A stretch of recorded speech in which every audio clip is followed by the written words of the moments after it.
Halo semua, balik lagi di channel Teraokun. Sebelum pembahasannya dimulai, silahkan klik tombol subscribe dan aktifkan lonceng notifikasinya supaya kalian gak ketinggalan info dan teori terbaru seputar One Piece.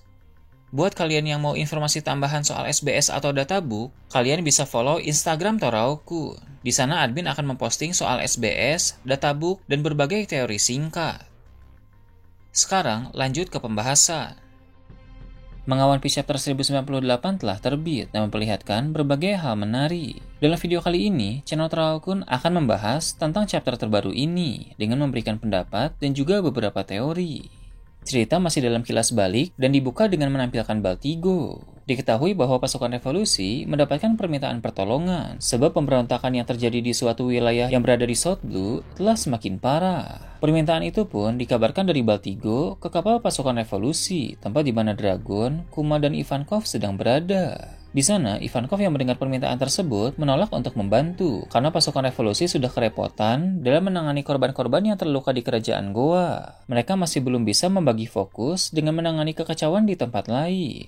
Namun, Kuma dengan mantap berkata bahwa dia akan pergi ke sana. Ivankov pun mengingatkan agar sebaiknya Kuma tidak bertindak gegabah. Ivankov juga menyadari bahwa Kuma semakin nekat sejak hari di mana Jinny diculik. Sejak hari itu, Kuma sering bertarung dengan lebih intens dibanding sebelumnya. Dia pergi sendirian ke wilayah yang kacau dan bertempur di sana. Ekspresi Kuma terlihat dingin dan sangat serius, berbeda dengan dulu saat masih bersama Jinny. Aksi Kuma pun membuat para pemberontak gembira karena mereka berhasil memenangkan pertempuran setelah berjuang selama 3 tahun. Mereka sangat berterima kasih kepada pasukan revolusi karena tak mungkin mereka bisa mencapai kemenangan itu tanpa bantuan dari organisasi tersebut. Setelah selesai beraksi, Kuma pun mengaku kelelahan dan segera kembali ke kapal. Kemampuan teleportasi yang dia peroleh dari Nikyu no Mi sangat berguna karena dia bisa berpindah-pindah tempat dengan mudah. Bukan hanya ekspresi Kuma saja yang menjadi serius, Dragon pun sama, terlihat tatapannya lebih tajam dari sebelumnya. Sepertinya dia merasa bersalah atas diculiknya Jinny karena dia merupakan ketua dari pasukan revolusi. Ini menjadi titik di mana Dragon benar-benar serius untuk melakukan revolusi di berbagai tempat, terutama revolusi dunia dengan menumbangkan para Tenryubito.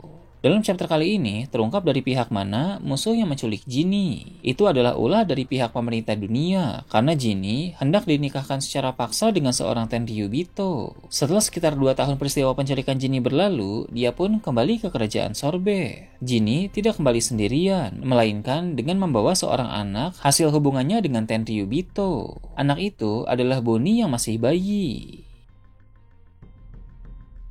Beberapa waktu kemudian, pasukan revolusi dikejutkan dengan panggilan Denden Mushi yang berasal dari Jinny. Jinny berkata kepada Kuma bahwa akhirnya dia bisa kembali ke permukaan setelah sekian lama tinggal di Mary Joyce.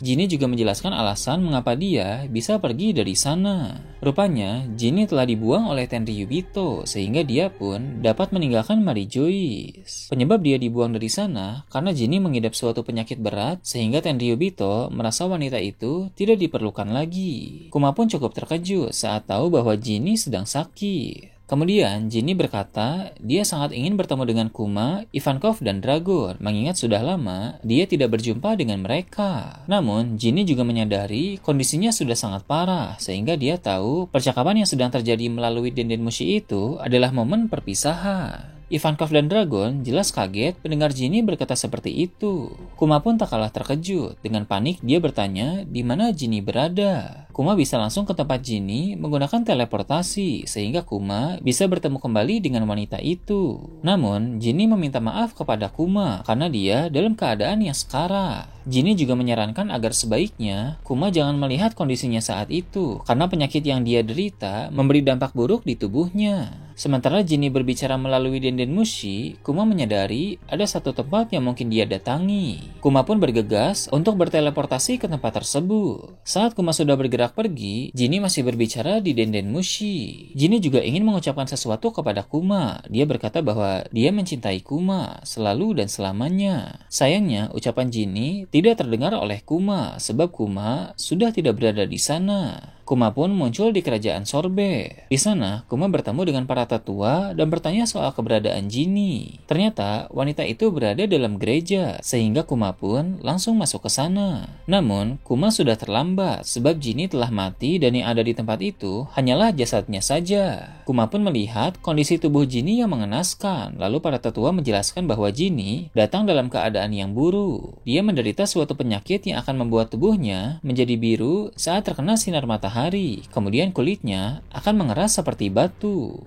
Kuma lalu mengangkat jasad Ginny dan memeluknya sambil mengingat kenangan mereka. Para tetua mengatakan bahwa Ginny terkena banyak sinar matahari saat datang ke kerajaan Sorbet. Hal tersebut dilakukan oleh Ginny karena dia ingin memberikan bayinya untuk dirawat oleh para tetua.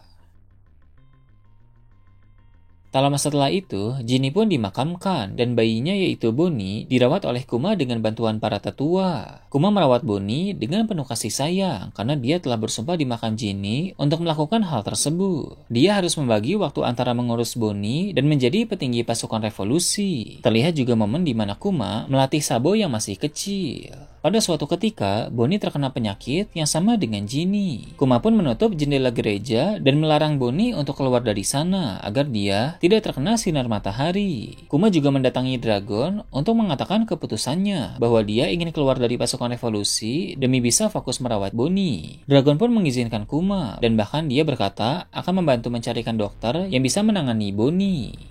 Cerita kemudian beralih ke 7 tahun yang lalu saat Bonnie berusia 5 tahun. Anak-anak lain sering mengejek wajah Bonnie dan Bonnie pun disebut sebagai vampir karena gadis itu tidak bisa terkena cahaya matahari. Terlihat Bonnie menghajar salah seorang anak yang mengejeknya. Pada suatu hari, datang seorang dokter. Dia tahu penyakit apa yang diderita oleh Bonnie. Nama dari penyakit itu adalah Sapphire Scale, dan sayangnya, penyakit tersebut tidak bisa disembuhkan. Walaupun Kuma mengurung Bonnie dalam gereja tanpa terkena cahaya matahari langsung, tapi menurut sang dokter, kondisi Bonnie tetap akan memburuk. Dokter itu pun memperkirakan Bonnie akan mati pada usia 10 tahun. Kuma pun terpukul mendengar itu, dan dia bertanya, apa benar semuanya akan berakhir saat ulang tahun Bonnie yang ke-10. Ternyata Bonnie menguping perkataan Kuma. Namun Bonnie salah paham dengan mengira bahwa maksud Kuma adalah dia akan sembuh saat usianya sudah 10 tahun. Kuma yang mengetahui kesalahpahaman itu benar-benar sedih. Namun Kuma tetap memberi Bonnie semangat dengan kata-kata yang optimis walau dia tahu bahwa itu hanya kebohongan. Pada bagian akhir chapter, hal buruk terjadi di kerajaan Sorbet. Raja Bekori kembali ke sana dan melakukan berbagai kekejaman. Dia bahkan akan membakar rumah dari orang-orang yang dianggap sebagai beban. Para tetua pun mendatangi Kuma dan meminta bantuan. Sepertinya, Kuma sekali lagi akan terlibat dalam masalah dan peristiwa besar. Nah itu tadi review dan teori tentang One Piece chapter 1097. Gimana menurut kalian? Silahkan tulis di kolom komentar di bawah.